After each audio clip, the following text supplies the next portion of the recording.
Welcome student in today's lecture. In this lecture, we will see the second advantages of the genetically modified plants. We have seen before the first advantage that was the insect pest resistance. Okay. So today we will discuss the second advantage that is the biofortification. So, what is the biofortification? Biofortification means we induce the change in the nutrition, or we induce the change in the nutritional food. Okay. So, see, what is that? The biofortification.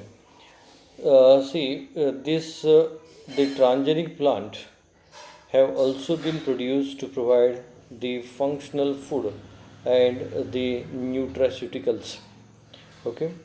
Uh, then the next one, the Swiss researchers created transgenic rice.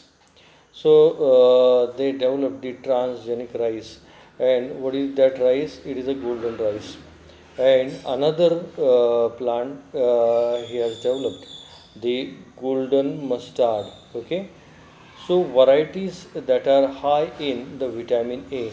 So both remember here the both these the varieties, they reach in the vitamin A, means the golden rice and the golden mustard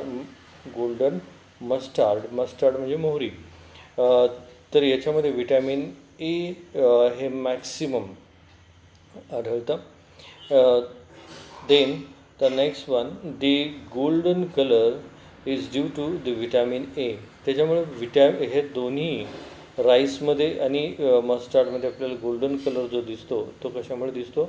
vitamin A मुळे आपल्याला दिसतो. So they hope that, okay, scientists hope that this rice, if grown and eaten in developing countries, तर असं आपण जर rice grow केला आणि developing कंट्रीजमध्ये जर तो डेली वापरला तर they reduce the diseases associated with the deficiency of the vitamin A. Okay, they are associated with the deficiency of the vitamin A or vitamin A deficiency. So, what was that? The golden rice. The golden rice, it is a transgenic food crop used to reduce the vitamin A. तर हे खाल्ल्यानंतर vitamin A deficiency जे diseases आहेत त्या vitamin एच्या कमतरतेमुळे होणारे diseases हे आपल्याला तिथे रिड्यूस करता येतात. Next one, the improvement in oil content and oil quality of the oil crops like the soybean. त्याच्यानंतर ऑइल पाम, देन रेपसीड म्हणजे मस्टार्ड मोहरी, त्याला आपण रेपसीड म्हणतो, आणि sunflower. Okay. So have been achieved by the transfer of the arabidopsis gene. तर आपण ज्यावेळेस याच्यामध्ये ॲराबिडॉप्सिस जीन हा याच्यामध्ये इन्सर्ट करतो या वेगवेगळ्या प्लांट्समध्ये, म्हणजे सोयाबीन असेल, ऑइल पाम असेल. So with the help of that, the Arabidopsis gene, we improve the oil content. Okay, नंतर oil quality. Okay, with the help of this Arabidopsis gene. So you have to remember these. Then the next thing is we can eradicate the iron deficiency. It is also a serious nutritional problem. म्हणजे न्यूट्रिशनमधून iron maximumly मिळत नाही. But transgenic crops that will produce food rich in iron, म्हणजे ट्रान्जेनिक क्रॉपच्या मदतीने आपण जे food पीपलला provide करू त्याच्यामध्ये आयर्नची क्वांटिटी कशी असेल? मॅक्सिमम असेल. Iron storage protein ferritin is targeted for the increase in source of the iron in that particular plants. So the ferritin, हे फेरिटीन जे आयर्न स्टोअर करणारं जे प्रोटीन आहे ते कुठे आढळतं? It is found in, okay, it is found in many animals, it is found in plants and bacteria. Okay, so what we do there, we isolate a gene responsible for the ferritin protein. आपण काय करतो? Ferritin प्रोटीनसाठीचा gene हा वेगळा करतो. कशातून वेगळा करतो? Soybean प्लांटमधून वेगळा करतो आणि फॅजिओलस प्लांटमधून तो जो जीन आहे तो आपण काय करतो? इथे वेगळा करतो. आणि लक्षात घ्या, आणि तो जो जीन आहे तो कशामध्ये आपण इन्सर्ट करतो? We can transfer that gene into the rice plant. कारण राईस हे मॅक्सिममली जे डेव्हलपिंग कंट्रीज आहेत, ओके, डेव्हलपिंग कंट्रीज आहेत, या कंट्रीजमध्ये हा राईस हे फूड म्हणून डेली सर्व केलं जातं. परंतु राईसमध्ये फक्त कार्बोहायड्रेट आहेत, बाकीचं काही नाही. त्याच्यामुळं जी व्हिटॅमिन ए डिफिशियन्सी त्याच्यामध्ये येते आणि जो त्याच्यामध्ये आय रिलेटेड म्हणजे ब्लाइंडनेस हा आपल्याला त्या पीपल्समध्ये हा पाहायला मिळतो. त्याच्यामुळं तो आपल्याला जर इरॅडिकेट करायचा असेल तर आपण हे जे गोल्डन राईसचे जे एक्झाम्पल आपण बघितलं त्याच्या थ्रू आपल्याला तो इरॅडिकेट करता येतो. आणि आपण आयर्न डिफिशियन्सी देखील आपण रिमूव्ह करू शकतो. कारण हा जो फेरिटीन प्रोटीन सिंथेसायझिंग जीन जो आहे तो आपण सोयाबीनमधून आणि फॅजिओलस स्पेसीजमधून आपण सेपरेट करतो आणि तो राईसमध्ये इन्सर्ट करतो की जेणेकरून पुअर पीपलची जी आयर्न डिफिशियन्सी आहे ती आपल्याला ओव्हरकम करता येईल. ओके, इथे खाली चार्टमध्ये तुमच्या टेक्स्टबुकमध्ये some transgenic plants produce for the functional food and the nutraceuticals. याच्यामध्ये ट्रान्सजेनिक प्लांट्समध्ये त्यांनी कोणकोणते तिथे प्लांट्स दिलेले आहेत बघा. Has given the rice, then canola म्हणजे मोहरीसारखेच प्लांट्स आहेत की त्याच्यापासून आपण ऑइल काढतो. नंतर टोमॅटो, ओके, नंतर शुगर बीट आणि नंतर राईस.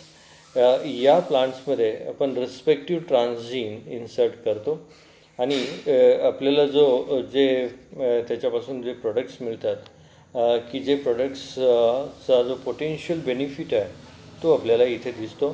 फॉर एक्झाम्पल राईस असेल त्याच्यामध्ये आपण सिंथेज, ओके, फायटोन सिंथेज किंवा लायकोपिन सायक्लेज हा जर जीन इन्सर्ट केला तर त्याच्यापासून आपल्याला काय मिळतं? प्रोव्हिटॅमिन ए आपल्याला मिळतं. आणि हे जे प्रोव्हिटॅमिन ए आहे त्याचा बेनिफिट आपल्याला काय मिळतो? अँटीऑक्सिडंट म्हणून बेनिफिट मिळतो. तर हे लक्षात घ्या की इथे याच्यावरती कुठेतरी MCQजमध्ये किंवा आन्सर इन 1 सेंटेन्समध्ये तिथं विचारलं जाईल. त्याच्यानंतर इथे दुसरं एक्झाम्पल दिलेलं आहे. शेवटी राईस आहे, तर राईसमध्ये आपण फेरिटीन प्रोटीन सिंथेसायझिंग जीन इन्सर्ट करतो. ओके, फेरिटीन प्रोटीन सिंथेसायझिंग जीन इथे इन्सर्ट करतो की ज्याच्यामुळं आपल्याला त्या राईसमध्ये आयर्नचं प्रमाण तिथे वाढतं आणि द पोटेन्शियल बेनिफिट जो आहे तो आपल्याला त्या फूडमध्ये आपण आयर्नची क्वांटिटी तिथे वापरतो. त्यालाच आपण आयर्न फॉर्टिफिकेशन असं म्हणतो. So these are the various transgenic plants and they plays a most important role as far as the functional food and their nutraceuticals are concerned. Okay, then student will move toward the next application.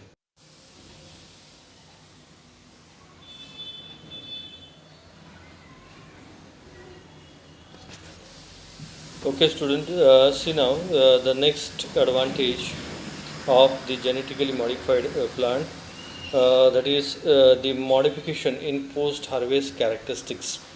Okay, म्हणजे ज्यावेळेस आपण harvest करतो आणि harvest केल्यानंतर त्याच्यामध्ये बरेच changes होतात, म्हणजे ट्रान्सपोर्टमध्ये असेल किंवा रायपनिंगच्या पिरियडमध्ये असेल, तर ते कस्टमरपर्यंत जाईपर्यंत त्याची क्वालिटी ही डाऊन होते. तर ती होऊ नये याच्यासाठी आपण काही त्याच्यामध्ये मॉडिफिकेशन्स करतो, की जेणेकरून पोस्ट हार्वेस्ट नंतर, म्हणजे हार्वेस्टिंग नंतर त्या जे प्लांट प्रोडक्ट्स आहेत त्याची क्वालिटी ॲज इट इज आपल्याला मेंटेन करता येईल. See what is given under the modification in post harvest characteristics. See the first one, the diseases and pest, okay, brushing on soft fruits and vegetables, heat and cold storage, over ripenness, loss of flavors and odor, etc., lead to great deal of losses during the storage and transport of the crops. ज्यावेळेस आपण हे जे harvesting नंतर आपल्याला त्याच्यामध्ये काय काय दिसतं, डिसीजेस अँड पेस्ट अटॅक आपल्याला तिथं पाहायला मिळतं. नंतर brushing on the soft fruits. Brushing म्हणजे हार्वेस्टिंग नंतर जे सॉफ्ट फ्रूट्स आहेत, फॉर एक्झाम्पल टोमॅटो असेल तर त्याच्यावरती ब्रूसिंग मीन्स त्याच्यावरती अशी जखम होते किंवा त्या फ्रूटवरती खरचटतं, की जेणेकरून त्याची क्वालिटी ही कमी होते. मग फ्रूट्स असेल किंवा मग व्हेजिटेबल असेल तर हा प्रॉब्लेम तिथे दिसतो. त्याच्यानंतर हीट आणि कोल्ड स्टोरेजचा इफेक्ट त्याच्यावरती होतो. नंतर ओव्हर रायपननेस हा देखील त्याच्यामध्ये पाहायला मिळतो. म्हणजे हार्वेस्टिंग नंतर मॅक्सिमम त्याच्यामध्ये रायपनिंग दिसतं. मार्केटिंगच्या अगोदर ओव्हर रायपननेस आपल्याला पाहायला मिळतो. त्याच्यानंतर loss of flavour, okay, loss of flavour आणि लॉस ऑफ ओडर आपल्याला पाहायला मिळतं. So all these are the physiological changes. Okay, these are the physiological changes are due to the endogenous enzyme. हे जे फिजिओलॉजिकल चेंजेस आपल्याला त्याच्यामध्ये दिसतात harvesting नंतर, हे कशामुळे फिजिओलॉजिकल चेंजेस दिसतात? Because of the various types of the endogenous enzymes.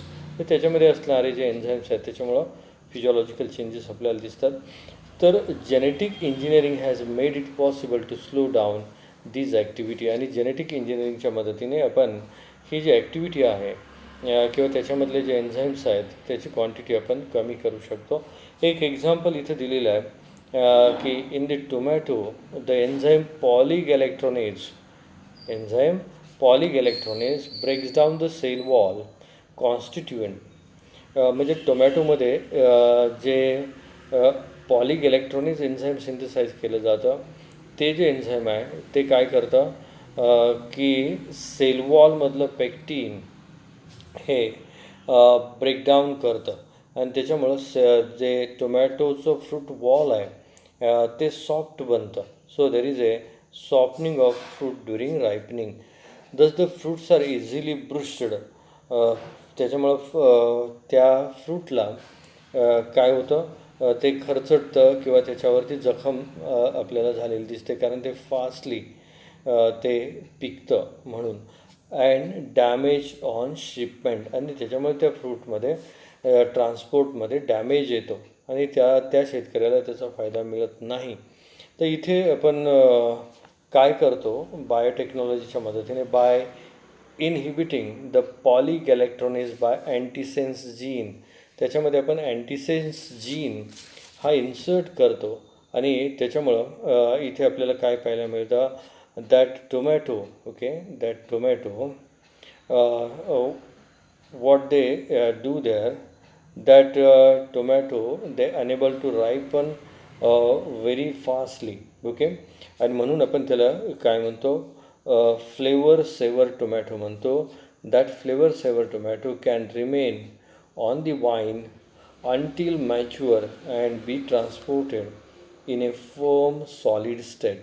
तर तो जो टोमॅटो आहे तो ॲज इट इज त्याचा रायपनिंग पिरियड आपण डिले करतो आणि तो as it is solid state मध्ये किंवा तो टणक असा hard tomato as it is तो आपण ट्रान्सपोर्ट करतो की जेणेकरून त्याच्यावरती कुठेही ब्रुसिंग झालेलं दिसत नाही, हे लक्षात घ्या. Then the next one, next application or that the advantages of the genetically modified plants. The next one it is the plants as a factories. Okay, plants as a factories. So see, student, the plants as a factories to produce in novel biochemicals and vaccines की ज्याला आपण pharmaceuticals म्हणतो. Plants are potential factories or bioreactor for high value chemicals like starch, sugars, lipids and proteins. Okay, तर हे मॅक्सिममली आपल्याला प्लांट्सपासून मिळतं. The products like fine chemicals, okay, fine chemicals, perfumes and adhesive compounds as well as the industrial lubricants, okay, नंतर biodegradable plastic and even renewable energy crops too. Energy crops म्हणजे आपण याला sugar Keynes म्हणतो, बरोबर. Sugar cane असेल किंवा दुसरे जे क्रॉप्स आहेत की ज्याच्यापासून आपल्याला इथेनॉल मिळतं, ते याच्यामध्ये येतात आणि with the help of this we can replace the fossil fuel. याच्यामध्ये एनर्जी क्रॉप्समध्ये शुगर केन येतं, त्याच्यानंतर कॅस्टर प्लांट हे देखील येतं की जेणेकरून याच्यापासून आपण कॅस्टरपासून बायोडिझेल प्रिपेअर करतो किंवा शुगर केन पासून आपण इथेनॉल प्रिपेअर करतो की जे आपण फॉसिल फ्युएलला अल्टरनेटिव्स हे वापरू शकतो. So biopharmaceuticals are the proteins, hormones, antibodies, vaccines or enzymes isolated from the transgenic plants. Okay, so because of this, the plants, they act as a factories for production of the various types of the biomolecules such as the starch, sugars, lipids, proteins and the various types of the hormones, antibodies, vaccines, enzymes. Then the next to this, the protein produced by transgenic crop plants. So what type of the protein we can produce from this the transgenic crop plants? See, the proteins like, okay, the human growth hormones, okay. So with the gene inserted into the chloroplast DNA of the tobacco plant, okay. Then the next one it is the humanized antibodies against such infectious agent as the HIV and the respiratory syncytial virus, okay. Then herpes simplex virus. Then the cause of the cold sores. Then the next one, the protein antigens to be used in vaccines. For example, the patient specific anti-lymphoma, that is a cancer vaccine. So the patient specific anti-lymphoma vaccine. Beta cell lymphomas are cloned of the malignant B cells. So remember here, the beta cell lymphomas are clones of the malignant B cells expressing on their surface the unique antibody molecule. So student, currently many novel products have been commercially exploited for their products, such as the super glue, okay. So what is that this super glue? That super glue म्हणजे आपण त्याला गम म्हणतो किंवा आपण त्याला डिंक देखील म्हणतो, बरोबर आहे. So this super glue produce by tobacco plant with genes encoding for powerful adhesive protein. आपण टोबॅको प्लांटमधून हा सुपर ग्लू हा प्रोड्यूस करतो. कसा करतो तर त्या टोबॅको प्लांटमध्ये आपण त्याच्यासाठी रिक्वायर्ड जीन हे इन्सर्ट करतो. तर तो जो जीन आहे तो आपण कुठून घेतो बघा, एनेबल्स दी मरीन म्युसल्स, म्हणजे मरीन पाण्यामध्ये समुद्रामध्ये जे म्युसल्स आपल्याला पाहायला मिळतं की ज्याला आपण शिंपले वगैरे जे आहेत पाण्यामध्ये ते खडकाला घट्ट चिटकून धरतात. So that mussels to stick to rock, ते शिंपले जे आहेत त्या रॉकला स्टिक करून तिथे राहतात. So it will be especially valuable as a biochemical glue for body repair during surgery. तर त्या मरीन म्युसल्समधला जो स्टिकी सबस्टन्स तयार करणारा जो जीन आहे तो आपण टोबॅको प्लांटमध्ये इन्सर्ट करतो आणि मग टोबॅको प्लांटमधून आपण तो जो सुपर ग्लू आहे तो सुपर ग्लू आपण मिळवतो आणि तो सुपर ग्लू आपण कुठे वापरतो? It acts as a biochemical glue. Okay, it acts as a biochemical glue for body repairs during surgery. म्हणजे सर्जरीमध्ये आपल्याला ऑर्गन तिथे स्टिक करायचं असेल तर त्या बॉडी रिपेअरिंग प्रोसेसमध्ये हा सुपर ग्लू आपण तिथे वापरतो. तर हे लक्षात घ्या. The next one it is the transgenic plant. So that transgenic plant containing oil encoding gene from marine algae. तर ट्रान्सजेनिक प्लांट्समध्ये ऑइलसाठी रिस्पॉन्सिबल असणारा जीन आपण मरीन अल्गीमधून म्हणजे समुद्रामध्ये असणाऱ्या अल्गीमधून आयसोलेट करतो. They produce the oil that has nutritional value similar to cod liver oil. आणि मग अशा जीनपासून जे ऑइल आपल्याला मिळतं त्याची जी न्यूट्रिशनल व्हॅल्यू आहे ती कॉड लिव्हर ऑइलप्रमाणेच आपल्याला तिथे आढळते. हे लक्षात घ्या. Then the plant that will produce the anti-malarial drugs and artemisinin. Okay, genetically engineered opium poppy. Opium Poppy म्हणजे आपूचं प्लांट. ओके, की ज्या प्लांटपासून आपण त्याचे जे सीड्स आहेत ते आपण डेली डाएटमध्ये वापरतो त्याला आपण खसखस म्हणतो. तर genetically engineered opium poppy to produce a more powerful pain killer, की त्या प्लांटच्या मदतीने आपण पॉवरफुल पेन किलर हे तिथं जनरेट करतो. Next one it is the transgenic plants producing edible vaccines. आता काही जे प्लांट्स आहेत ते आपल्याला एडिबल वॅक्सिन प्रिपरेशनमध्ये तिथे इम्पॉर्टंट आहेत. So genetically altered plants can provide protection to the infectious diseases. They give protection to us. Then plant products acting as a vaccine would be inexpensive to produce and thus can easily be made available in developing countries.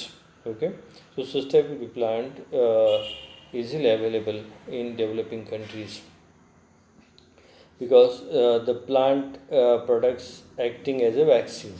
Okay, so you have to remember this plant product. Okay, this is the second point. It is most important. The plant products acting as a vaccine would be inexpensive to produce and thus can be easily made available in developing countries. Then याच्यासाठी बरोबर आहे edible vaccine हे plant through आपल्याला पीपलला provide करायचं असेल तर त्याच्यासाठी कोणकोणत्या प्रकारचे प्लांट्स आपण जनरली की जे प्लांट्स कॉमन पीपलला अवेलेबल असतील असे प्लांट्स आपण तिथे युटिलाइज करतो. त्याच्यामध्ये पोटॅटो आहे, then tomato, banana, soybean, alpha, okay, alpha. Then the next one, the various types of the cereals are the most common foods proposed for the edible vaccine delivery. म्हणजे edible vaccine the पीपलला द्यायचं असेल तर ह्या plants through आपल्याला ते देता येतं. Okay. Then काही ट्रान्सजेनिक ॲनिमल इथं दिलेले आहेत तुमच्या टेक्स्टबुकमध्ये, की इथे फाऊल आहे, की आपण त्याला कोंबडी मराठीमध्ये म्हणतो, chicken. The transgenic fowl for meat and egg production. Then the next one, it is a transgenic fish for the protein rich meat. Then काऊपासून आपल्याला, this is the transgenic cow as a bioreactor for production of the useful things. Then the next one, it is the transgenic mouse as a animal model for research. आपल्याला research work करायचं असेल तर हा transgenic Mouse आपण तो utilise करतो. Okay. So these are the various examples. See, the many transgenic animals such as mice, rat, rabbit, pig, sheep, cows, fowls, fish have been produced through rDNA technology. The term transgenic animal refers to an animal in which there has been a deliberate modification of the genome, the material responsible for inherited characteristics, in contrast to the spontaneous mutation. Okay. Then the next thing is the foreign DNA is introduced into the animal using the rDNA technology, or it is also called the recombinant DNA technology, and then must be transmitted through the germ line so that every cell, including germ cells of the animal, contain the same modified genetic material. म्हणजे इथे आपण काय करतो की foreign DNA is introduce into animal. अशासाठी आपण जो foreign DNA आहे की ज्याच्यामध्ये जीन ऑफ इंटरेस्ट आहे तो आपण ॲनिमलमध्ये इंट्रोड्यूस करतो using recombinant DNA technology. And that foreign DNA we can transfer through the germ line. Germ line means we can transfer inside the sperms, or we can transfer inside the egg cell, and because of that after fertilization that character that will be transferred in next generation, and that character it is transferred in each and every cell of that organism or that animal body. So this is the thing what we do with the help of the biotechnology. Then the next thing is the uses of the transgenic animals. आता transgenic ॲनिमलचे काही जे uses आहेत ते तुमच्या बुकमध्ये त्याची list इथं दिलेली आहे. So see the uses of the transgenic animals. See student, the first use, okay, in medical research the transgenic animals are used to identify the functions of specific factors in complex homeostatic systems through over or under expression of a modified gene. Okay. त्यालाच आपण inserted transgene असं आपण म्हणतो. म्हणजे medical रिसर्चमध्ये transgenic animals are use to identify the functions of specific factor. हे transgenic animals कशासाठी वापरलं जातं की जो काही तुम्ही जीन ऑफ इंटरेस्ट त्याच्यामध्ये इन्सर्ट केलेला आहे त्याचं जे काही फंक्शन्स आहे ते फंक्शन्स आयडेंटिफिकेशनसाठी ते ट्रान्सजेनिक ॲनिमल्स तिथे आपण तिथे युटिलाइज करतो. Second one, they in toxicology as a responsive test animals तिथे आपण वापरतो की for the detection of the toxicants. Okay. जे टॉक्सिक सबस्टन्स आहेत त्याच्या टेस्ट घेण्यासाठी आपण तिथे ॲनिमल्स युटिलाइज करतो. In mammalian developmental genetics, okay, in mammalian developmental genetics we use that. Then in molecular biology, the analysis of the regulation of gene expression makes use of the evaluation of a specific genetic change at the level of the whole animal. म्हणजे molecular बायोलॉजीच्या लेवलला the analysis of the regulation of gene expression, analysis of the regulation of gene expression म्हणजे आपण त्या प्लांट्समध्ये त्या ॲनिमलमध्ये insert केलेला gene आणि त्याच्यापासून तयार झालेलं जे प्रोटीन आहे त्या प्रोटीनचं आपण इव्हॅल्युएशन करतो. ओके, त्या प्रोटीनचं इव्हॅल्युएशन करतो with respect to this specific genetic change, की त्यामुळे त्याच्यामध्ये कोणता चेंज त्या ॲनिमल लेवलला दिसतो तो आपण तिथे इव्हॅल्युएट करतो at the level of molecular biology. then next one, in the pharmaceutical industry, the targeted production of pharmaceutical proteins, drug production and product efficacy testing, तर ह्या गोष्टींचं पण तिथे टेस्टिंग करतो. then the sixth one, in biotechnology, as producers of specific proteins. Okay, then the next one, the genetically engineered hormones to increase milk yield. जर आपल्याला milk yield तिथे जर वाढवायचे असेल, okay, genetically engineered hormones to increase the milk yield, meat production, genetic engineering of livestock, and in the aquaculture affecting the modification of animal physiology and anatomy also. The cloning procedure, okay, to reproduce a specific bloodlines.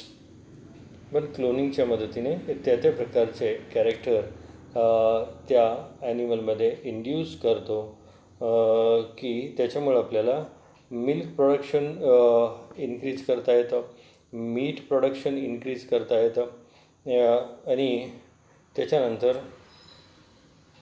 आपल्याला ॲक्वाकल्चरमध्ये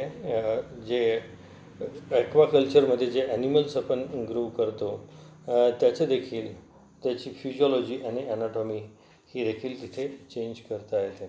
okay, then next one, the developing animals specially created for use in the xenografting. The xenografting means it is the transplantation of the living cell or the tissue. त्याला आपण xenografting असं म्हणतो. With this we will stop at this moment.